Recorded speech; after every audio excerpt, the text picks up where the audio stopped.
विद्यार्थियों, इस वीडियो में हम आपके पाठ्य पुस्तक में धनुष भंग नामक शीर्षक के अंतर्गत जो भी दोहे और चौपाइयाँ संग्रहित की गई हैं उनका हम व्याख्या करेंगे। देखिए, जो है धनुष भंग ये शीर्षक आपके सामने, इसके अंतर्गत जो एक दोहा है। देखिए, लिखा है, उदित उदय गिर मंच पर रघुवर बाल पतंग, बिकसे संत सरोज सब हर्षे लोचन भृंग। निर्भय है केरी आशा निशनासी, वचन नखत औली न प्रकाशी, मानी महिप कुमुद सकुचाने, कपटी भूप उलूक लुकाने, भय विशोक कोक मुनि देवा, बरसह सुमन जनावे सेवा, गुर पद बंध सहित अनुरागा, राम मुनि सन आयुष मांगा, सहज चले सकल जग स्वामी, मंत मंजुवर कुंजर गामी, चलत राम सपुर नर नारी, पुलक पुरी तन भय सुखारी, बंद पितर सुर सुकृत संभारे, जो कुछ पुण्य प्रभाव हमारे, तो शिवधनु मृलान किनाई, तोरहु राम गणेश गोसाई। तो इसका देखिए, हम सर्वप्रथम संदर्भ लिखेंगे। संदर्भ आप लोग लिखेंगे कि प्रस्तुत अवतरण हमारी पाठ्य पुस्तक में धनुष भंग शीर्षक से अवतरित यह प्रसंग रामचरितमानस के बालकांड से संकलित है। इसके रचयिता गोस्वामी तुलसीदास जी हैं। तो इस तरह जो है आप इसका संदर्भ लिखेंगे। देखिए, हम इसकी व्याख्या प्रारंभ करते हैं। देखिए, पहला दोहा है, लिखा है, उदित उदय गिर मंच पर रघुवर बाल पतंग। तो उदित का मतलब उदय हो जाना होता है, उदयगिरि का मतलब उदयाचल रूपी मंच, रघुवर बाल पतंग तो इसका अर्थ हो जाएगा कि रामचंद्र रूपी बाल सूर्य। विकसे का मतलब होता है विकसित हुए या खिल उठें। संत सरोज मतलब संत जन रूपी कमल। हर्षे का मतलब होता है प्रसन्न हो जाना। लोचन भृंग का मतलब होता है नेत्र रूपी भौरे। तो इसका अर्थ आप लिखेंगे कि जो है उदयाचल रूपी मंच पर, उदित उदयगिर मंच पर मतलब उदयाचल रूपी मंच पर, रघुवर बाल पतंग मतलब सूर्य रूपी श्री रामचंद्र जी के उदित होते ही। तो फिर से सुनिए कि उदित उदयगिर मंच पर रघुवर बाल पतंग, अर्थात उदयाचल रूपी मंच पर बाल सूर्य रूपी श्री रामचंद्र जी के उदित होते ही, बिकसे संत सरोज सब मतलब उपस्थित संत जन कमलवत खिल उठें, हर्षे लोचन भृंग और उनके नेत्र भौरे के समान प्रसन्नचित हो गए।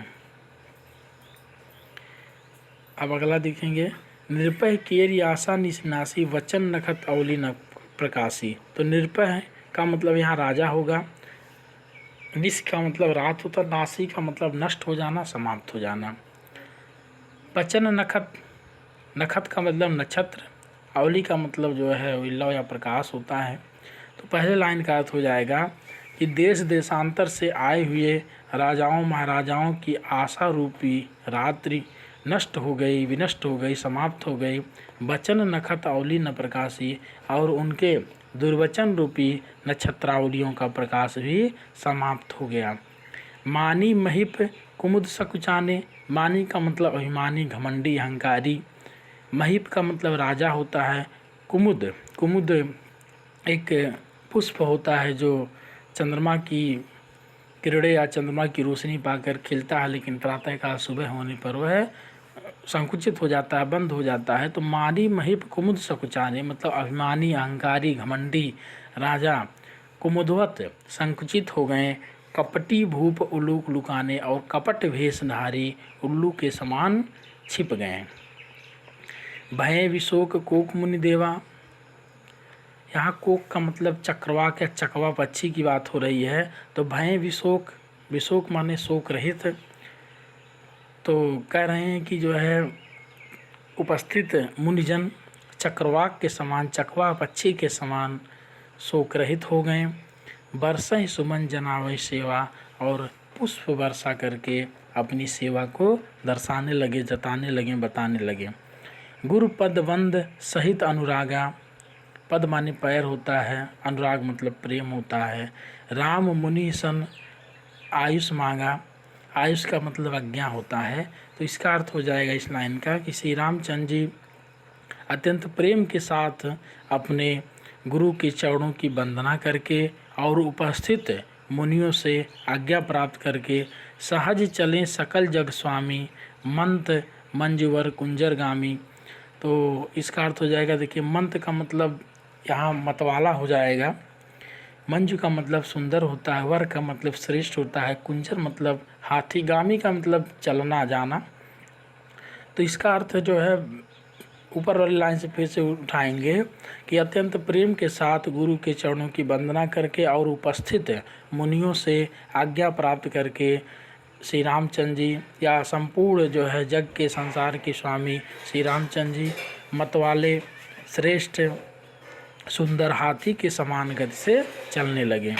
चलत राम सब पुर नर नारी, पुलक पुरी तन भय सुखारी। तो यह पुर का मतलब नगर होता है, पुलक पुरी मतलब जो है पुलकित हो जाते हैं, तन माने शरीर होता है, सुखारी मतलब सुख का अनुभव करना।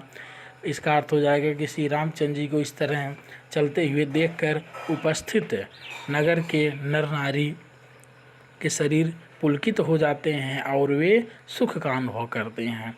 बंद पितर सुर सुकृत संभारे, जो कुछ पुण्य प्रभाव हमारे। बंद मतलब यहाँ वंदना करना होगा, पितर का मतलब पितृ होते हैं पूर्वज, सुर का मतलब देवता होता है, सुकृत का मतलब अच्छे कर्म, संभारे का मतलब यहाँ होगा याद करना, स्मरण करना। तो इसका अर्थ हो जाएगा कि जो है उपस्थित नर नारी अपने पितरों देवताओं और अच्छे कर्म को जो है याद करते हैं, स्मरण करते हैं और कहते हैं कि जो कुछ पुण्य प्रभाव हमारे की, अगर हमारे अच्छे कर्मों का, अगर हमारे सद्कर्मों का थोड़ा सा भी प्रभाव है तो शिवधनु मृणाल किनाई, तोरहु राम गणेश गोसाई। शिवधन का मतलब यहाँ शिव धनुष की बात हो रही है, मृणाल का मतलब होता है कमल दंड, नाई का मतलब समान या तरह, गणेश गोसाई माने गणेश गोस्वामी। तो इसका अर्थ फिर से ऊपर वाली लाइन से उठाएंगे कि जो है उपस्थित नर नारी